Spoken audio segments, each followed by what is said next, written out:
자, 안녕하세요. 연휴들 때문에 많이 쉬었던 것 같습니다. 지난주에 조금 뒤에 백업 자료가 있는데, 그 부분 좀 설명을 드리도록 하겠습니다. 퍼스펙티브 프로젝션 매트릭스에 대해서 우리가 다뤘고요. 여러분들이 되게 어려운 분야 하나를 큰 고비를 하나 넘긴 겁니다. 그래서 이 퍼스펙티브 프로젝션은 굉장히 중요하고요. 여러분들이 말로 한번 다시 설명을 드리면은, 여기에 내가 물체가 이런 사람이 있을 때 이 주변에다가 투영체일 겁니다. 퍼스펙티브 프로젝션에 해당하는 프러스텀을 여기에다가 투영체? 아마 한국말로 그렇게 부를 겁니다. 이렇게 오브젝트가 있으면 이 녀석을 피라미드 형태로, 실제 공간은 네모나게 생겼겠죠. 거대한 네모난 공간인데, 거기에 카메라를 이 위치에다가 배치를 하고요. 우리 눈이 여기에 이렇게 배치가 되어 있고, 주변에다가 피라미드 형태의 프러스텀, 이 녀석을 설치를 한 다음에 여기에 있는 오브젝트들을 어딘가에 매핑을 합니다. 매핑을 하게 되면 가로 세로 사이즈가 이쪽으로 1, 마이너스 1, 즉 가로 세로는 길이가 2인 공간에다가 전부 다 매칭을 하는 겁니다. 그래서 요 높이도 플러스 1, 마이너스 1, 사이즈는 2인 공간 안에 이렇게 생긴 프러스텀을 쭉 줄여서 요 공간 안에 넣다 보니, 실제로 멀리 있는 것과 가까이 있는 것이, 여기는 좀 멀리 있고 여기는 가까이 있을 텐데요. 얘네들의 크기는 사실은 실제 공간 안에서는 똑같습니다만, 이걸 프러스텀을 씌운 다음에, 프러스텀 씌울 때까지만 해도 사이즈가 변화가 없어요. 그냥 우리 공간이니까. 근데 얘를 이와 같은 형태로 매핑을 하다 보니 어떻게 되겠습니까? 조금 더 크기가 변동이 올 겁니다. 우리가 간단하게 생각해 보시면, 앞쪽에 지금 보시면 한 1cm인 게 앞쪽은 그대로 사이즈가 유지가 되고요. 뒤쪽은 사이즈가 큰 게 줄어들기 때문에 머리통이 위에서 보자면 이런 식으로 줄어들어 있겠죠. 이걸 위에서 우리가 관찰을 해서 본다면 이쪽으로 방향에 눈이 있고요. 아마 앞부분은 동그라미일 텐데, 뒤로 갈수록 동그라미가 뭔가가 이렇게 찌그러져 있는 이런 형태로 보일 겁니다. 표현하기가 좀 어렵네요. 여기 사각형이 정사각형이 있었다면 이 공간 안으로 투영을 하고 나면 위에서 보면 이렇게 보이게 될 겁니다. 뒤에는 작고 앞에는 커 보이는 것. 그러니까 가까운 거는 커 보이고요. 뒤에 있는 거는 작아 보이게 만드는 공간이고, 실제로 사이즈가 굉장히 크지만 이쪽으로 가면 갈수록 굉장히 멀어지잖아요. 면적도 되게 많은 부분을 차지하는데, 걔들을 조그마한 공간 안에다 매핑을 하다 보니까 점점점 사이즈가 이런 형태들로 보이게 되겠죠. 그래서 우리가 프러스텀에서 보면은, 프러스텀의 앞쪽은 조그맣고 뒤쪽은 넓어 보이지만, 얘를 이러한 큐브 정육면체에다 투영을 하다 보니까 앞쪽은 커 보이고 뒤에는 작게 보이게 될 겁니다. 이 매핑 작업이 지난주에 여러분들이 이제 배우셨던 거고요.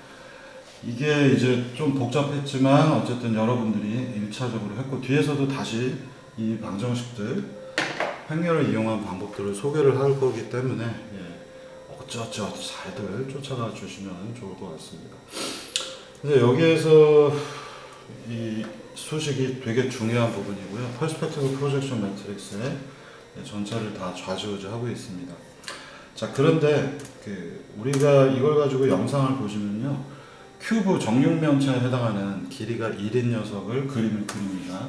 그럼에도 불구하고 눈으로 보시면은 길이가 좀 달라 보이는 것을 느끼실 거예요. 그래서 여기선 지금 제가 그림이 좀 삐뚤어져 있으니까 길이가 달라 보이지만, 실제로 가로 세로 높이가 전부 다 1로 되어 있습니다. 그럼에도 불구하고 그림이 이렇게 보일 텐데요.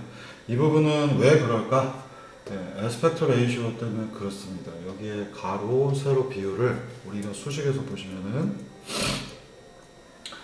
1366768 제 노트북의 해상도에 맞춰서 숫자를 대입을 했었어요. 근데 이 1366768은 지난번에도 얘기 드린 대로 이미 윈도우즈 시스템 하에서는 세팅을 자기네가 드라이버에서 해놨습니다. 그래서 여기 답변에 있는 것처럼 윈도우즈에 우리가 CDC라고 하는 걸 써서 Move to Right로 그림을 그리고 있는데, 이 CDC 자체가 이미 에스펙트 레이시오를 가지고 있기 때문에 여러분들은 에스펙트 레이시오 비율을 1로 해야 앞서의 이 부분입니다. 1366, 768로 나눈 부분. 이 부분을 1로 바꾸시게 되면 어차피 CDC에서 비율이 맞아 있기 때문에 이제는 네모난 큐브 형태로 관찰을 하실 수 있겠습니다. 자, 에스펙트 레이시오를 가지고 장난을 좀 해보시면은 길이가 길어졌다, 넓어졌다, 옆으로 뚱뚱했다가 홀쭉했다 이런 것들 보실 수가 있겠습니다. 그래서 에스펙트 레이시오는 원래 드라이버 단에서 드라이버 전 단계에서 우리가 만약에 뭔가 하드웨어 개발을 하거나 그다음에 하드웨어 개발이 예를 들면 제가 전에 장난으로 해봤던 게 이만한 SPI LCD 모니터를 LCD 디스플레이 소자를 가지고 3D 구현을 해볼 때에는 이때는 드라이버 같은 게 따로 없죠. 그래서 맨 밑바닥에서 만들기 때문에 가로 세로 비율을 곱해서 에스펙트 레이시오를 적용을 해야 이 안에서 네모나게 나올 텐데요.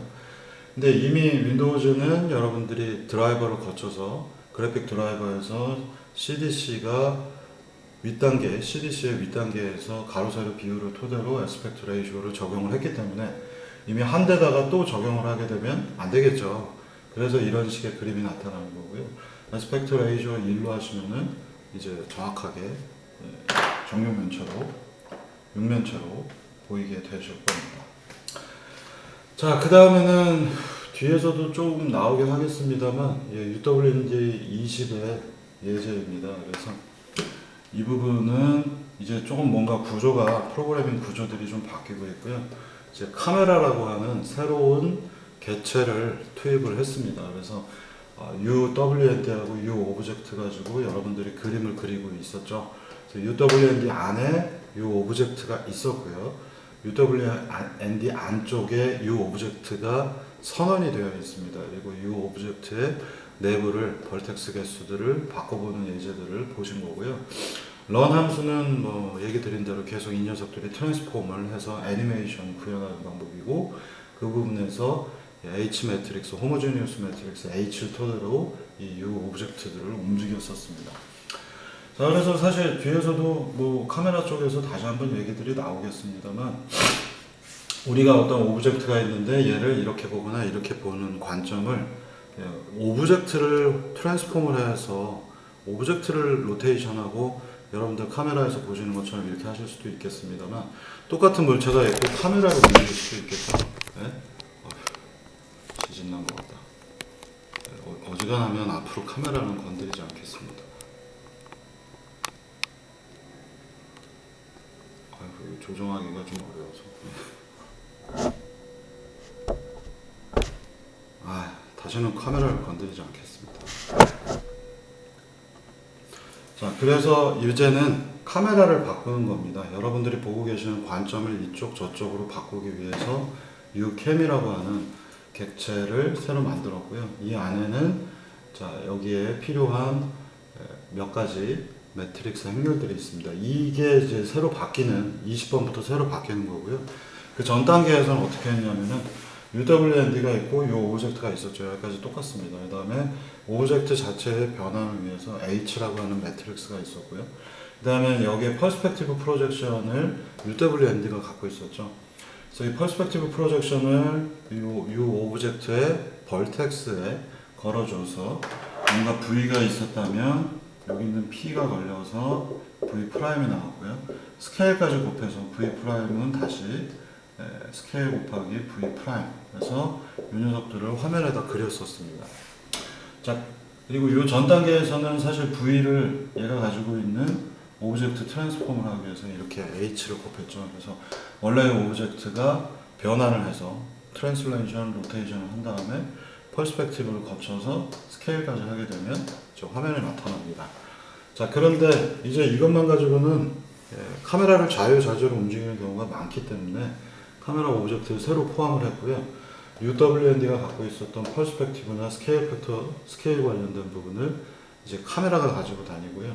이 오브젝트는 H가 있고 그림을 그릴 때만 H 가져다가 P 가져다가 S 가져다가 화면에 그림을 그리는 형태들로 바꾼 예제를 보실 수가 있겠습니다. 그래서 이게 그 바깥에서 지나가던 학생하고도 얘기를 해보면은 예제들이 넘버가 지금 붙어 있잖아요. 이 예제들을 하나씩 거치면서 보다 합리적인 구조로 새로 내용을 배우실 때마다 이 클래스 구조들이 조금씩 바뀌고 있습니다. 그래서 예제들을 뒤에 것만 보지 마시고 앞에 거부터 천천히 보시면서 코드가 이렇게 변화해 가는구나 하는 것들을 눈여겨서 보시기를 추천을 드리겠습니다. 자, 그러면 이제 이번 주는 실제로 폴리곤들을 이제 복잡하게 만들어 볼 겁니다. 그래서 이번 넥스트 위크라고 되어 있지만 이게 지난주에 소개해야 되는데 안 한 거고요. 원래 이렇게 지금 보시면 와이어 프레임들로 이렇게 그림이 그려져 있는데 뒷면을 제거를 합니다. 그래서 보이지 않는 면을 제거를 하면 이와 같은 형태로 보입니다. 사실 이거를 이제 한국말로 은면, 숨어있다 해서 은둔자, 숨을 때 면을 은면 처리라고 부릅니다. 은면 처리는 현대에는 오픈GL이나 또는 오픈GL 또는 다이렉트X 이런 것들을 쓰게 되면 여러분들이 배우셨던 퍼스펙티브 프로젝션에 사실 한 스텝을 더 가면은 지버퍼링이라는 걸 배웁니다. 그래서 Z축, 지버퍼링을 해서 음면 제거가 자연스럽게 잘 되기 때문에 예전에 도스만 있던 시절에 94년, 95년도에는 이 지버퍼를 직접 만들었었습니다. 메모리가 총 1메가밖에 없는 공간 안에서 1메가야죠. 지금도 단위가 헷갈릴 정도로 작은데 1메가에다가 이제 그 당시 벌처의 386이라 불리는 도스4 GW 기법을 써서 프로텍티드 모드로 바꾼 다음에 메모리 양을 조금 늘려서 몇 메가 정도 수준에서 지버퍼 공간을 잡고 이 뒷면들을 제거를 했었고요. 최근에는 말씀드린 대로 오픈GL이나 다이렉트X에서 이미 이것들을 처리를 해주고 있기 때문에 음면 제거 기법은 별로 중요하지 않게 됐습니다. 그러던 시절이 있었어요. 근데 그러다가 조금 더 그래픽스가 많이 쓰이고 여기저기 쓰이다 보니까 이거 음면 제거 기법을 알아야 될 경우들이 생깁니다. 그러니까 뒷면이 안 보이게 단순히 하는 것뿐만 아니라 내가 뭔가를 클릭을 하게 되면 앞면인지 뒷면인지 판단해야 되기 때문에 이 음면 제거 기법은 여전히 의미를 갖습니다. 그러니까 그림을 그리기 위해서 필요하지는 않아요. 그림은 뒤에서도 오픈GL 쪽 들어가 보시면은 자동으로 제거가 되기 때문에 어려운 부분은 아닌데 내가 뭔가 클릭을 하게 되면 앞면인지 뒷면인지 여기를 클릭하면 어떻게 될까요? 내가 여기를 클릭을 했을 때 앞면이 클릭이 됐는지 뒷면이 클릭이 됐는지 이런 것들을 판단하기 위해서 음면 제거 기법에 해당하는 방식들을 사용을 합니다. 그러다 보니 이 부분을 이제 다룰 거고요. 지금은 이제 앞에 건물에 사라졌습니다만 한 달 전쯤에 제거를 했어요. 여기 이런 구조물들을 숙제로 내드린 적이 있었는데 올해도 이게 쉬워서 이것들은 한번 만들어 보도록 하도록 하겠습니다. 다른 숙제보다 얘가 쉬워요. 자, 그래서 이제 배우실 내용들은 뭔가 오브젝트들을 다양하게 늘릴 겁니다. 그래서 실린더도 늘어나고 이런 식의 복잡한 것도 한번 만들어 보도록 하겠습니다.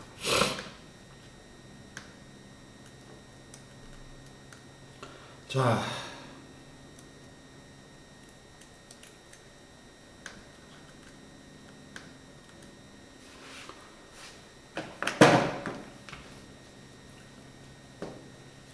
그래서 이제 네 번째 주차가 되겠고요.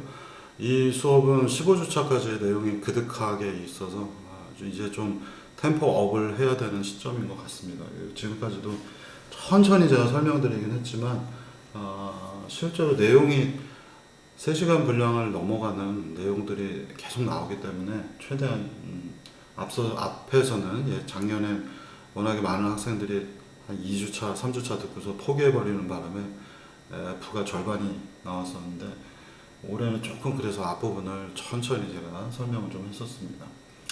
숙제를 안 하면 아무 의미가 없기 때문에 올해도 숙제는 많이 내도록 할 거고요. 숙제에 대한 설명을 제가 자꾸 빼먹는다고 해서 작년도 데이터도 그대로 있는데요. 제가 숙제가 바뀔 때만 얘기를 드릴 것이고요. 비슷합니다. 앞부분 숙제는 얘기 드렸고요. 다시 한번 얘기 드리면 앞부분 숙제 진짜 쉽죠. 6번 예제에서 벡터를 플러스만 있는데 마이너스 기능을 한번 만들어 보세요 라고 얘기를 했습니다. 그래서 마이너스 기능 한번 만들어 보시면은 별로 어렵지 않게 잘 하실 수 있겠습니다. 다음은 숙제 2는 두 번째는 벡터 곱하기 연산, 더하기 연산 이것들을 다 만들어서 이와 같은 C, D, E 연산이 제대로 값이 나오도록 만드시면 되겠습니다.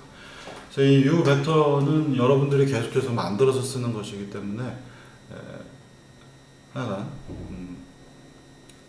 잘 찾아보시면 내부에 어딘가 답도 있습니다. 왜냐하면 이건 계속해서 써야 되기 때문에. 그래서 작년도에 숙제를 발표를 어려워서 하나도 안 하고 F를 맞은 학생들이 솔직히 잘 이해가 안 간다고 제가 얘기하는 게 아니라 숙제를 다 많이 해왔던 친구들이 이미 그 안에 답이 있는데 왜 안 하는지 모르겠다 이런 얘기들을 했었습니다. 잘 찾아보시면 답이 다 어딘가 있어요. 단지 예제가 너무 많다라는 게 문제죠. 하하하. 자, 10번은 얘기 드렸었고요. 10번에서는 트랜슬레이션 자동차가 0, 100 좌표에서 500, 100 좌표로 움직입니다. 그래서 어떻게 움직일 건가? 자동차가 여기에 있다가 삐삐삐삐삐삐삐 하고 이렇게 500 좌표까지 움직이는데 50, 마이너스 50을 넣어서 우리가 레프트 키, 라이트 키 바뀌었네. 이 값들이 들어오면 방향성 벡터들이 들어오면은 이걸 가지고 왼쪽으로 가겠다, 오른쪽으로 가겠다. 여기 키보드 누르지는 않았어요. 자동으로 타이머가 동작을 하면서 특정 값 이상을 넘어가면 디렉션이 0일 때는 오른쪽으로 가고요. 그 다음에 500을 넘어가면 다시 이쪽 마이너스 방향으로 가도록 디렉션을 바꿨습니다. 그래서 이 사이에다가 여러분들이 원하는 값들을 잘 조절해서 넣으시기만 하면 특정 좌표 갔다가 다시 돌아오는 예제들이 완성이 되겠습니다. 자, 그 다음에 항상 작년에도 이게 정말 간단한 숙제임에도 불구하고 굉장히 많은 사람들이 혼란스러워 했습니다. 근데 가끔씩 실수하는 것이기 때문에 숙제를 냈던 거고요. 우리가 코사인 마이너스 사인, 사인 코사인을 토대로 하면 새로운 값들이 등장을 하죠. 이 코드를 짰습니다. 근데 이렇게 해서 짜보면 결과가 맞지를 않아요. 이게 결과가 맞지 않는데 코사인 마이너스 사인이 있고 사인 코사인이 있는데 이렇게 짜두시면은 결과가 틀리게 나옵니다. 이거를 정말 믿을 수 없이 많은 학생들이 되게 어렵다라고 느꼈었는데요. 아주 간단한 팁입니다. 그래서 저도 가끔씩 이런 실수할 때 있기 때문에 여러분들이 이 코드에 분명히 이 두 줄 안에는 틀린 게 있습니다. 믿을 수 없고 컴파일도 잘 되고 결과도 나올 겁니다만 틀린 결과가 나올 거고요. 이렇게 한 방법이 뭐가 잘못됐는지 한번 찾아보시면 되겠습니다. 참고로 여기에 몇 줄 더 들어가야 됩니다. 이렇게만 하시면은 실수 나는 코드이고요. 그래서 작년에 이 숙제를 내고 제가 이 숙제를 내면서 뭐 나쁜 마음을 먹었겠습니까? 한번 X 돼봐라, 니들 한번 죽어봐라, 이런 의미로 숙제를 낸 게 아니고요. 실제로는 많은 학생들이 정말 그렇게 느꼈더라고요. 근데 가끔씩 저도 실수를 하는데 이런 부분을 여러분들이 이게 왜 틀렸는지를 곰곰이 생각을 해보시면은 이 이론을 토대로요. 두 개가 같지 않다라는 걸 아실 수 있습니다. 그래서 한번 이걸 경험을 해보셔야 내가 어디가 틀렸는지 나중에 이런 실수를 안 하기 때문에 제가 많이 가끔씩 실수할 때 여기가 틀렸네 하고 빨리 찾아서 고치거든요. 그래서 고민을 한번 해보시면은 여러분들도 이게 왜 틀렸는지 앞으로 나중에 실수를 안 하실 겁니다. 그래서 그런 취지에서 숙제를 낸 겁니다. 그래서 여러분들 X 돼봐라, 그건 아닙니다. X 될 거는 뒤에 많이 있습니다. 그래픽 수업은 즐겁게 흘러가기 때문에 농담 많이 하도록 하겠습니다. 지금 시그널 음악을 준비를 하고 있는데 아마 다음 주쯤에는 시그널 음악과 함께 시작을 하지 않을까 싶어요. 자, 이제 오브젝트를 바꾸는 부분입니다. 그래서 오브젝트를 바꾸는 스타일인데 지금 보시면은 원래 우리 예제에서는 이렇게 되어 있어요. 그래서 이 녀석을 이 모퉁이가 원점인데 정 가운데로 바꿨으면 하는 겁니다. 그러면 이 경우에 여러 가지 방법들이 있을 거예요. 그리고 지금 X, Y 축에서 이쪽 위에가 Z축이 있겠죠. Z축에서 이렇게 보면 이렇게 튀어나온 거를 가운데로 몰고요. 이제 Y축에서 보게 되면 X, Z축에서 이렇게 튀어나와 보이겠죠. 이것도 역시 정 가운데로 옮깁니다. 그래서 좌표계가 현재 여기에 있는데 이 정육면 제일 정중앙으로 옮기는 방법입니다. 이걸 옮기기 위해서 방법이 최소한 두 가지가 있어요. 그래서 버리시즈, 벌텍스들을 더하기를 해서 옮길 수도 있겠고요. 아니면 호모제니어스 매트릭스를 써서 한 번에 옮기실 수도 있습니다. 뭐가 됐던 여러분들이 뭐 두 가지 다 하시면 좋고요. 어차피 숙제는 많으니까 어쨌든 그렇게 하시면 되겠습니다. 호모제니어스 트랜스폼 쓰시고 싶으신 분은 그걸 써도 되고, 벡터에다 더하기 하는 게 직관적이고 이해하기 편하니까 또 그렇게 하시는 것도 하나의 방법입니다. 자, 그 다음 6번부터가 이제 실제로 오늘부터의 숙제들입니다. 그래서 이 부분은 배우고서 해야 되겠죠. 뭐 크로스 프로덕트 만드는 거 어렵지 않은데, 크로스 프로덕트는 이거는 우리 내용을 배우고, 지금까지 숙제는 한 5개밖에 안 나왔습니다. 그래서 오늘 내용을 배우시고 숙제를 다시 얘기하도록 하겠습니다. 자, 그래서 3번까지, 렉처 3까지는 숙제가 뭐 5개밖에 안 나온 거예요. 그리고 5개 모두 다 금방 할 수 있는 숙제들이고, 사인 코사인 문제만 여러분들이 착각하지 않으시면 금방 할 수 있는 숙제라 어려움이 없을 겁니다.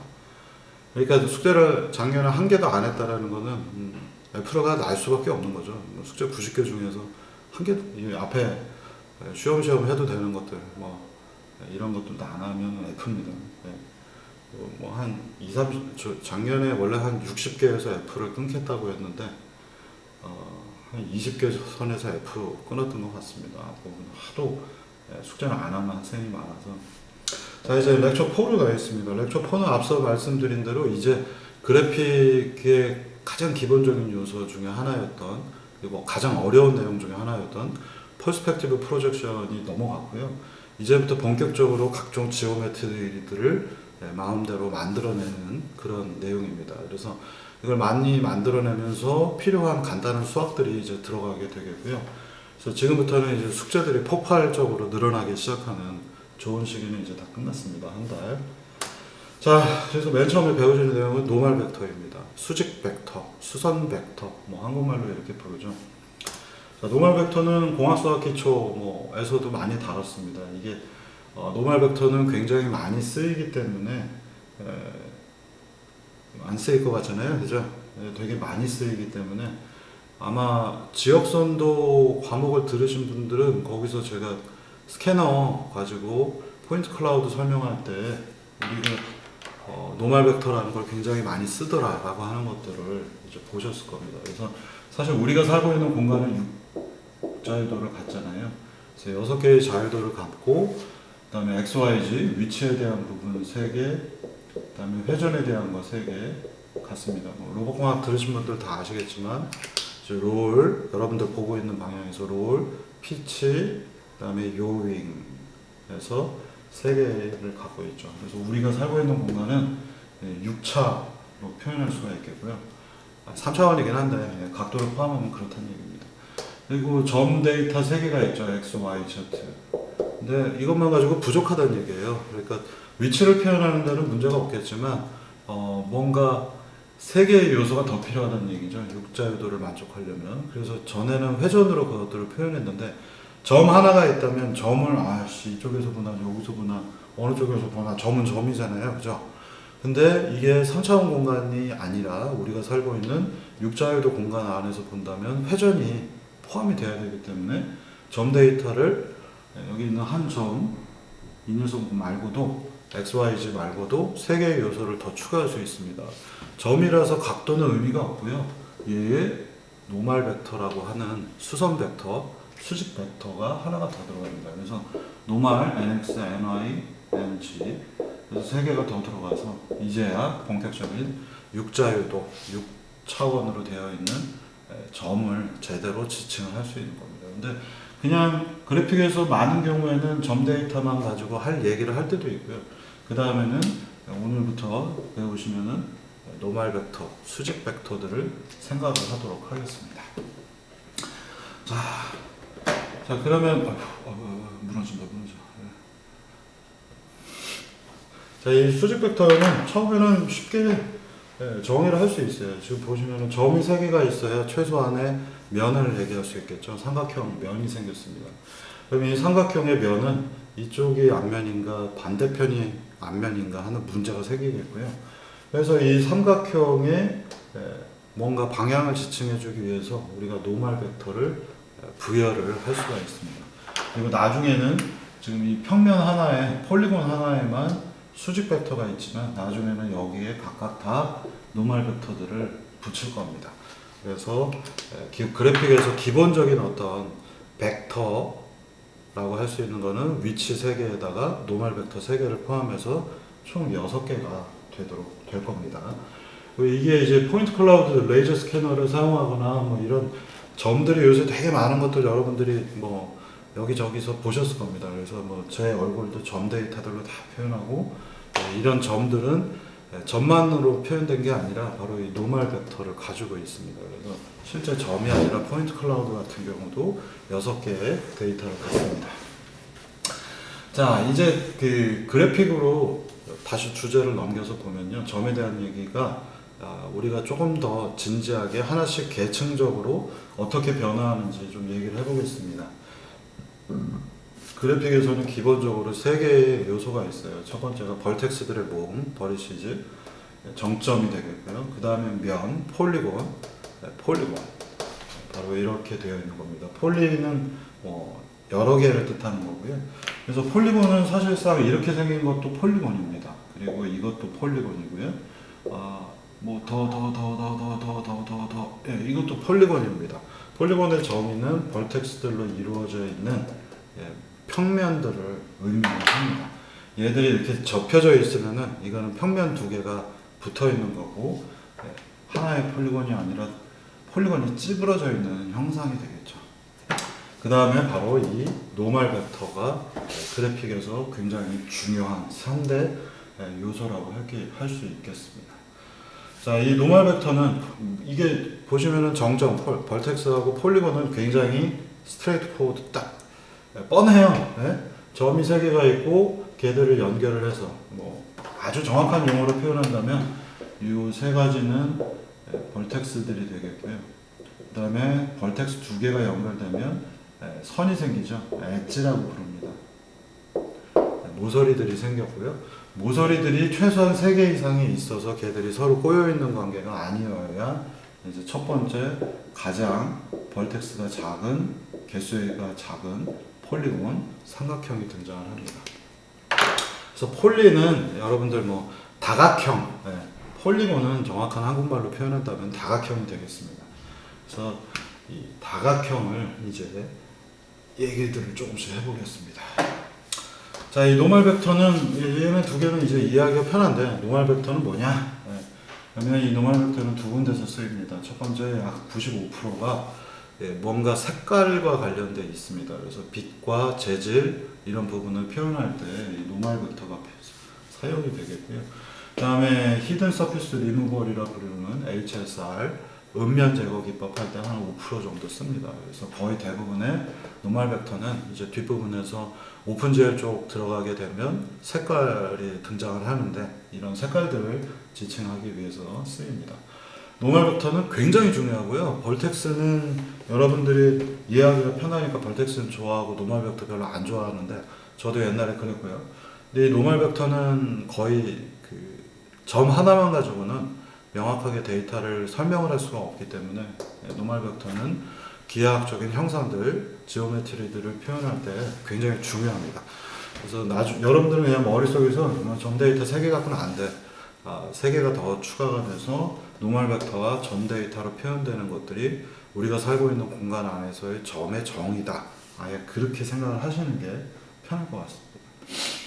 자, 그래서 여기 이제 2가지 타입들이 있어요. 그래서 우리가 이거를 이 별로 중요한 얘기는 아닙니다. 그러니까 3개의 점을 알고 있으면 노멀 벡터를 구할 수가 있고요. 그 다음에는 이거를 다시 빛과 재질 부분에다 투입을 할 때도 또 쓰입니다. 그래서 여기까지 얘기하시면 되고 별 문제 아니고 지금부터 이 3개의 점에서 어떻게 노멀 벡터를 뽑는지 얘기해 보겠습니다. 자, 이거 여러분들 봄학기에 칼큘러스를 빙자한 공학수학에 가까운 공학수학 기초를 상기하시면 되겠습니다. 여러분들이 이미 배웠고요. 벡터 오퍼레이션, 벡터 연산 쪽에서 이걸 배웠습니다.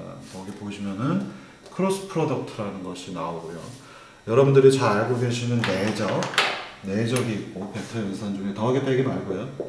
이렇게 쓰는 거 하나, 그 다음에 A 곱하기 이렇게 쓰는 거 두 개가 있습니다. 이때 A하고 B는 전부 다 벡터라 모자 해서 씌웠습니다. 이걸 이제 여러분들이 첫 번째 이 녀석은 내적이라고 배우고 있고요. 고등학교 때까지. 얘는 안 배웠죠. 그래서 얘는 정확하게 외적이라고 합니다. 그래서 공학수학 기초에서 배우신 내용 상기해 보시면 되겠고요. 자, 외적은 이 특징이 뭐냐면 크로스 프로덕트는 괜히 좋아하네. A 도트 B 1번이 있고 2번 A 크로스 B가 있습니다. 그래서 얘는 내적, 얘는 외적입니다. 자, A 도트 B를 하게 되면 이것도 그래픽에서 굉장히 많이 쓰입니다. 프로젝션 할 때 많이 쓰여서 얘는 스칼라 값이 되겠고요.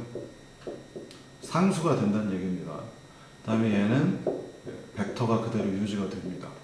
자, A하고 B가 벡터일 때 벡터하고 벡터의 내적은 스칼라 값 상수가 되겠고 A 크로스 B는 외적 벡터가 되겠습니다. 그래서 이 크로스 프로덕트는 특징을 다시 한번 상기해 보시면 A 벡터하고 B 벡터가 있으면 오른손 법칙을 써서요. 오른손 법칙으로 이렇게 A부터 여기 이게 A 벡터 이게 B 벡터면 A부터 감싸서 B 벡터를 이렇게 감싸는 겁니다. 오른손으로. 그러면 결과는 이때 엄지 방향 쪽을 향하게 되더라 라는 얘기입니다. 그래서 A 크로스 B는 C라고 하는 결과가 나오겠고요.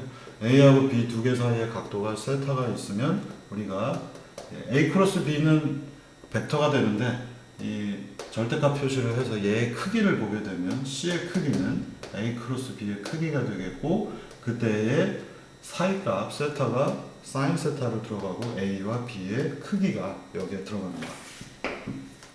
굉장히 중요한 수식이고 많은 그래픽 예제에서 이 수식을 굉장히 많이 사용을 할 겁니다. 여기 되게 중요하게 여러분들이 별표하셔도 되겠고요. 자, 그래서 IJK라고 하는 우리가 알고 있는 3차원 공간 IJK를 I는 X방향의 유닛 벡터 크기가 1인 벡터고 J는 Y방향의 여기 제가 써놓을게요. X, Y, Z 그래서 J는 Y방향의 유닛 벡터 그 다음에 K는 J방향의 Z축 방향의 유닛 벡터입니다. 유닛 벡터는 무엇이냐? 어떤 벡터 V가 있는데 걔의 크기가 1인 것을 유닛 벡터라고 정의를 합니다. 그래서 정의할 때는 이렇게 삼각형 붙여주죠. 그래서 여기서 보시면 I, J, K는 각각 크기가 1이 되겠고요. 그래서 여기 보시면 I, J, K의 절대값은 1이더라. 자, 그 다음에는 I 크로스 J를 하면 I 크로스 J 하면 오른손 법칙 써서 K가 등장을 하겠고요. J 크로스 I를 하면 이렇게 덮쳐야 되잖아요. J부터 덮쳐서 I까지 가야 되니까 어디에요? 결과물은 K의 반대 방향 마이너스 K 방향이 되더라. 나머지도 다 따져보시면 되겠습니다. 자, 이 수학 부분은 예전에 배운 거라 조금 템포를 업해서 빨리 가도록 하겠습니다. 자, A 크로스 B의 결과는 그러면 어떻게 구하는데 오른손 법칙으로 우리가 방향을 예측을 할 수 있는데 손으로 풀 때에는 되게 복잡한 방법을 씁니다. A 크로스 B는 I, J, K 방향 벡터 3개가 들어가고요. A에 대한 AX, AY, AZ 그 다음에 BX, BY, BZ하고 디터미넌트, 행렬식이죠. 디터미넌트는 행렬식입니다. 여러분들이 이거는 요새 복학생들은 저한테 배우셨겠고 요새는 선영대에서 아마 배웠을 겁니다. 그래서 이 행렬식을 이용을 해서 이 녀석을 풀어야 되다 보니 행렬식 푸는 방법이 있잖아요. 그거를 여기서 좀 간략화해서 보시면은 이렇게 한번 이렇게 한번 요 결과 여기에요. 여기 이렇게 곱하는 게 바로 이 녀석이고요. 이렇게 곱하는 게 이 녀석이고 이렇게 곱하는 게 요 부분입니다. 이제 빼기를 해야 되겠고요. 빼기는 방향이 또 바뀌죠. 이렇게 한번 해주고 이 결과고요. 오랜만에 하니까 이렇게 헷갈리네. 이게 이 부분이 되겠고 이렇게 곱하는 순서로 되어 있습니다. 이걸 왜 외우냐고요? 많이 하시면 외웁니다. 시험을 보면 외울 텐데, 그죠? 자, 그래서 이렇게 3개 곱하니까 AY, BZ하고 I를 곱해서 AY, BZ, I를 곱해서 I가 유닛 벡터잖아요. 벡터이기 때문에 얘들은 예, 벡터가 그대로 유지가 되고 있고요. 여기는 I 성분, J 성분, K 성분입니다. 그래서 이걸 뭐 여러분들이 다 외워서 풀어도 좋겠습니다만 이제 외우지 못하면은 수식 테이블 항상 주고 시험 보게 했었던 기억이 나는군요. 얘는 원래는 디터미넌트는 어떻게 해요? 이런 순서대로 곱하냐면 이 방법 있잖아요. 무슨 방법인지 까먹었는데 쪼개가지고 두 개씩 쪼개서 한 번은 플러스 한 번 마이너스 플러스 수학책 보시면 나옵니다. 이대로 푼 결과가 같고 요거는 이제 두 개니까 디터미넌트 구하기 편해서 이렇게 곱해서 빼기 이렇게 곱해서 빼기 이렇게 곱하고 이렇게 곱해서 빼기 이렇게 곱하고 한 결과대로 답이 나온 겁니다. 가우스 엘리미네이션은 아니고 이걸 뭐라고 했는데 갑자기 생각이 안 나네요. 네. 중요하지 않습니다. 네. 그래서 A 크로스 B는 이와 같이 복잡한 연산으로 되더라. 그래서 아까 숙제를 보시면은 여기서 뜬금포로 숙제 얘기를 하면은 6번 숙제가 바로 이 크로스 프로덕트를 만들어 오는 겁니다. 네, 크로스 프로덕트가 안 보이네.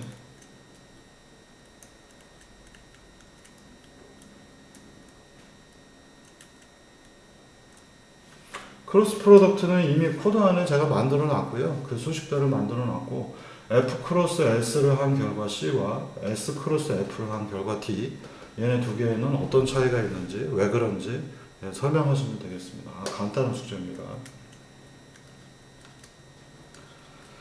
자, 그래서 A 크로스 B라고 하는 거는 벡터 내에다가 아마 제가 만들어 놨을 겁니다. 그래서 그걸 가져다가 이제부터 쓰시면 되겠고요. 그러면 I 크로스 I는 얼마일까요? 라고 하는 질문입니다. 이게 두 개가 여러분들 앞서서 보시면은 C는 A 크로스 B라고 할 때 얘의 크기를 보면 A의 크기 곱하기 B의 크기 곱하기 사인 세타죠. A하고 B 두 개 사이에 각도가 세타일 됩니다. 그러다 보니 똑같은 녀석끼리 크로스 연산을 하면 어떻게 될까요? 이게 굉장히 많은 곳에서 쓰이는 좋은 어떤 한 가지 사례인데 똑같은 것끼리 크로스 연산을 하게 되면 똑같은 것끼리 A 벡터하고 A 벡터하고 A 벡터가 있고 A 벡터 똑같잖아요. 얘네들의 각도 세타는 0도이기 때문에 사인 세타가 0이 돼서 그때 C 벡터는 무조건 0이 되겠죠. 그래서 똑같은 것끼리의 크로스 연산은 0이 됩니다. 이 부분에 설명을 제가 해놨고요. 그래서 이 크로스 연산은 여러분들이 되게 낯설게 여기는데 아주 이 노멀 벡터를 구하거나 할 때 이 기하학적인 것들, 지오메트리 관련된 문제들에서 굉장히 많이 쓰이기 때문에 염두에 두셔야 되겠고 동력학 계열들 회전하고 관련된 부분에서 축 뭐 이런 것들을 뜻할 때도 되게 많이 쓰입니다. 그래서 예를 들면 V는 오메가 크로스 R 그래서 우리가 무언가가 회전을 이쪽 축으로 하는데 요만큼의 거리가 있다면 이 녀석은 속도 벡터가 어느 쪽일까 이런 문제를 풀 때도 많이 쓰이죠. 바뀝니다. 예를 들면 바로 이 방향에 오메가 축이 있고요. 이 부분에 R 벡터가 있습니다. 오메가 크로스 R을 해서 이 녀석은 이쪽으로 V 벡터를 갖게 되는 겁니다. 오메가가 이쪽에 있으니까 오른손 법칙 쓰면 이쪽이 V가 되겠죠. 네? 그래서 회전하고 관련된 문제들은 전부 다 이 크로스 연산을 많이 쓰기 때문에 여러분들이 1학년 때 이걸 배우신 거고 그 다음에 그래픽스 수업에서는 뭐 처음부터 끝까지 굉장히 많이 나옵니다. 그래서 노멀 벡터는 여러분들이 꾸준히 보셔야 되겠습니다. 자, 그러면 이 크로스 프로덕트는 뭐에 쓸 수 있는가 해서 처음부터 조금 복잡한 예제입니다만 여기에 한번 눈여겨서 잘 보시기 바랍니다. 자, 요거 전에 여기에서 노멀 벡터에 대한 이해를 한번 생각을 해보셔도 좋겠죠. 여기서 노멀 벡터 뒤에서도 우리가 배울 텐데 P1, P3 빼기 P1을 합니다. 그러면 이렇게 된 벡터가 하나 나오겠죠. P2 빼기 P1을 해요. 이렇게 생긴 벡터가 나오죠. 이 벡터하고 이 벡터 두 가지를 크로스 연산을 하게 되면 바로 이 노멀 벡터가 등장을 하겠죠. P2 빼기 P1 크로스 P3 빼기 P1 하게 되면 얘는 그냥 곱하기가 아니라 크로스 프로덕트입니다. 그래서 여기서부터 여기까지의 벡터를 먼저 구했고요. 그 다음에 두 번째 벡터 이 녀석은 P3에서 P1을 빼면 나오고요. 얘네 두 개가 크로스 프로덕트를 하게 되면 이렇게 솟는 바로 노멀 벡터를 구할 수가 있겠습니다. 요거 뒤에서도 다시 한번은 설명을 할 겁니다. 자, 이 크로스 프로덕트는 어떨 때 쓰냐면요. 바로 이런 용도에 쓰입니다. 우리가 음면 제거 기법의 핵심은 뭐냐면은 지금 여기에 이렇게 그림이 잘 그려져 있잖아요. 자, 여기에서 그려져야 되는, 안 그려져야 되는 면은 바로 이렇게 생긴 면 하나랑, 그죠? 그 다음에 여기 있는 면들, 그리고 또 여기 있는 면도 그려지면 안 되겠죠. 이렇게 세 개가, 이렇게 하면 앞하고 뒤에가 구별이 안 가니까, 자, 라인으로 그려서 설명을 드린다면, 요렇게 하나, 요렇게 하나, 요렇게 하나, 요렇게 올라가는 거는 제거가 돼야 되겠죠. 그 다음에 요렇게 하나, 요렇게 하나, 요렇게 하나도 뒷면이니까 제거가 돼야 될 거고, 요 면도 제거가 돼야지 그림이 이런 식으로 보일 겁니다. 그죠? 네, 이거 지우고서 다시 한번 보시면 이해가 더 잘 갈 것 같습니다. 그래서 그려져야 되는 거는 이게 그려져야 되고, 이 부분이 그려져야 되고, 이 부분이 그려지는 겁니다. 나머지 면 3개는 없어져야 되겠죠. 자, 그러면 이때 이 면에 우리가 노멀 벡터를 알고 있다면 아주 간단하게 음면 제거를 할 수가 있습니다. 자, 여기 한번 이 녀석 중에 한 면을 띄어서 이게 A, B, C의 크기를 갖고 있다면 이 점 하나를 띄워봤고요. A00, 그다음 여기를 지금 띄웠어요. 이 면은 그려져야 되는 면인데 이걸 띄워서 X좌표가 X값은 A만큼 같고요. Y는 B만큼 같고 Z는 C만큼 같습니다. 그러면 이 4개의 점을 우리가 알 수 있잖아요. 얘는 A00, 얘는 A, B, 0이 되겠고요. 얘는 A에 B는 0이고요. 그죠? C만큼 올라갔으니까 A0C. 나머지 여기는 ABC가 되겠습니다. 자, 그러면 여기서 우리가 방금 전에 배웠던 크로스 프로덕트를 쓰는 겁니다. A 벡터를 구하고요. 얘하고 얘를 빼서 A 벡터 구하고 얘하고 얘를 빼서 B 벡터를 구합니다. 그래서 A 벡터가 지금 이렇게 표현되어 있고 B 벡터가 이렇게 표현됐어요. 어허, 그러면 우리는 노멀 벡터를 이제 구할 수 있죠. A 크로스 B를 구했더니 얘가 이쪽을 향하고 있어요. 이쪽을 향하고 있으면 바로 여러분들이 보고 있는 방향 쪽을 향하고 있다면 이 녀석은 그려져야 되는 거죠. 눈에 보여야 되는 겁니다. 그래서 A 크로스 B 연산을 해봤더니 BC00이라는 값이 나왔고요. 우리 눈은 현재 어디 있는가? 우리 눈이 어디 있는가? 예를 들어서 111 좌표에 있다면 원점 방향까지 바로 여기에 눈이 있어요. 여기서부터 이렇게 벡터를 그릴 수가 있겠죠. 그리고 어딘가 노멀 벡터가 있을 거고요. 이걸 선이 많아서 여러분들이 혼란스럽다면 다시 그림을 한번 그려서 보겠습니다. 위에서 본 그림입니다. 위에서 그림을 이렇게 봤고 축이 있어요. 그리고 여기에 뭔가 오브젝트가 있는데 우리 눈이 여기 있습니다. 그러면 우리 눈에서부터 원점까지의 벡터를 구할 수 있죠. 그리고 이 면에 노멀 벡터를 구할 수 있죠.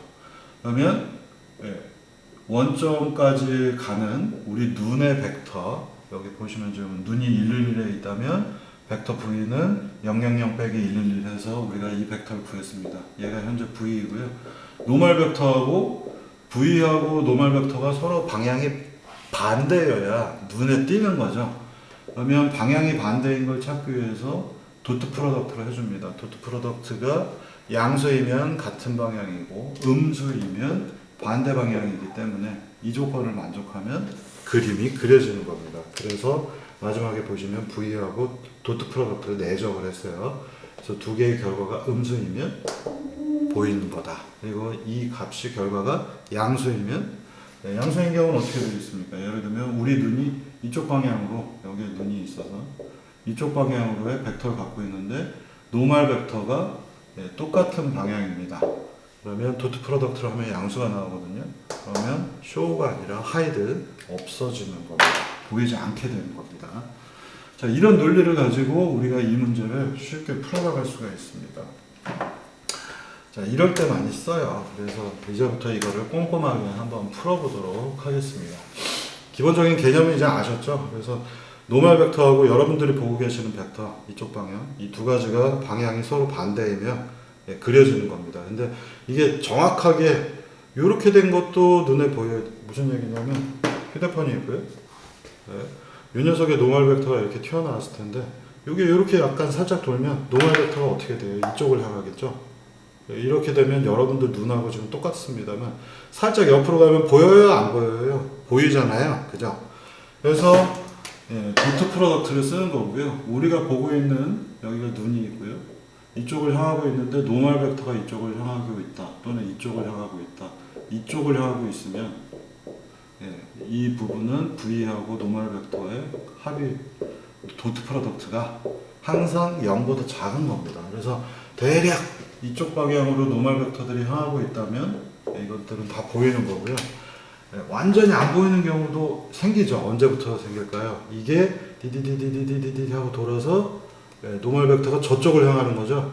도트 프로덕트의 값이 얼마가 됩니까? 바로 0이 되는 순간이죠. 직각이면 예, 도트 프로덕트 내적이 0이 되잖아요. 안 보이겠죠? 여러분들 안 보이잖아요. 사과 마크가. 그죠? 예, 그리고 반대쪽으로 저쪽으로 가버리면 뒷면의 노멀 벡터는 완전 음수고 이때 직각일 때는 0이 되고 이렇게 살짝 오면 플러스가 되죠. 도트 프로덕트 값이 내적이. 이걸 가지고 찾아내겠다는 얘기입니다. 잠깐 여기서 끊었다가 다시 하겠습니다. 45분이네요.